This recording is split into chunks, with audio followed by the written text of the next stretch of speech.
Many congratulations. You're off and running here at the Grand Slam of Darts. Just try and sum up how you're feeling after that thrilling match.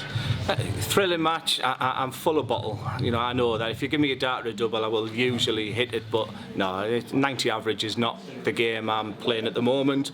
90 average doesn't win PDC tournaments, and 90 average is lucky to get through. When you're staring down the barrel, 4-2 down, Martin's missed 2 match darts. Just what's going through your mind? That Martin has missed darts at double on TV before. Honestly, he was practicing before we went for the bull terrible, and he went closest to the bull. He went bang. He couldn't have put it any further in the bull.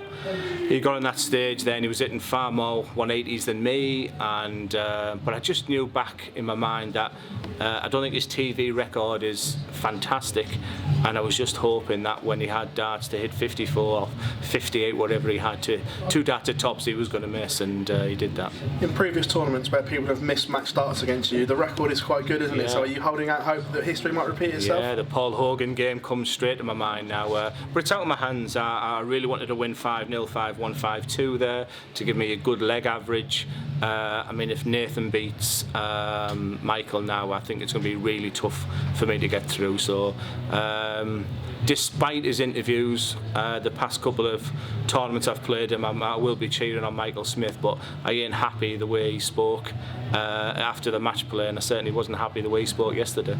Again, is that mainly due to the fact that you're representing the BDO, or just in general? No, I just think I deserve a bit of respect, and I just don't like his interviews, and I've not spoke to him today because I don't want to. Again, is there more pressure on you representing the BDO in this tournament than any normal one? I know.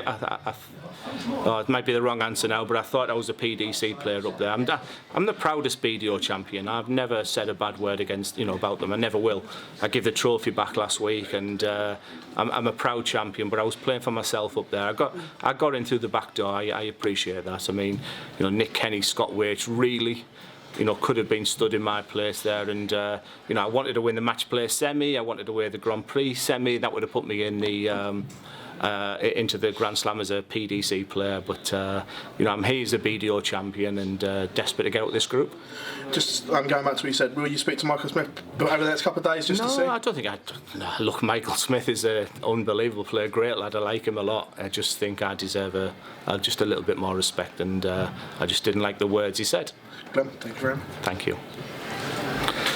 Glenn, it was a very topsy-turvy game up there. Just give us your assessment of how that went for you. Below average.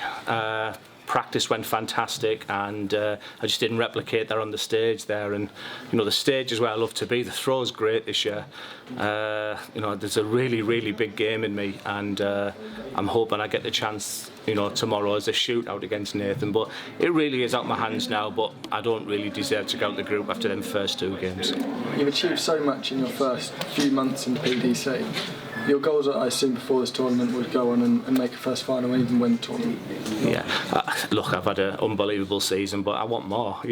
I'm not 30-year-old. I'm not someone who's got 20 years where I can gain a little bit of experience. I've got to get my wins now because I feel every nook and cranny in the body now, and I've got the experience there to go on a big run in the tournament. The match play was unbelievable. The Grand Prix was a bit different because I didn't play my best but got the semis. But it's been, the PDC is amazing. I'm loving absolutely every second of it. The challenge, the production, the plays, it's unbelievable, and it feels a million miles away since I was a BDO player. Thank you very much, Glenn. Thank you. In terms of having that weight for Michael to potentially win his game, what are you going to do in the meantime? Are you going to stick around to watch that game, or are you going to go home and get some rest and practice? No, I'll probably leave because I don't want to be in the players' lounge. Yeah. It's funny, I'm stood being interviewed by you now and the athletics track is behind you. So last year when I lost to Andrew Gilding, I promise you I was at the 300 metre line away because I needed a certain result. I think it was anything but a Whitlock win, and if memory serves me right, Gerwin Price was 4-1 up, 4-2 or something, and by the end I was near the steeplechase track, and so that's bringing back an unhappy memories as I stand beside you now. Thank you very much for your time, Glenn. Thank you.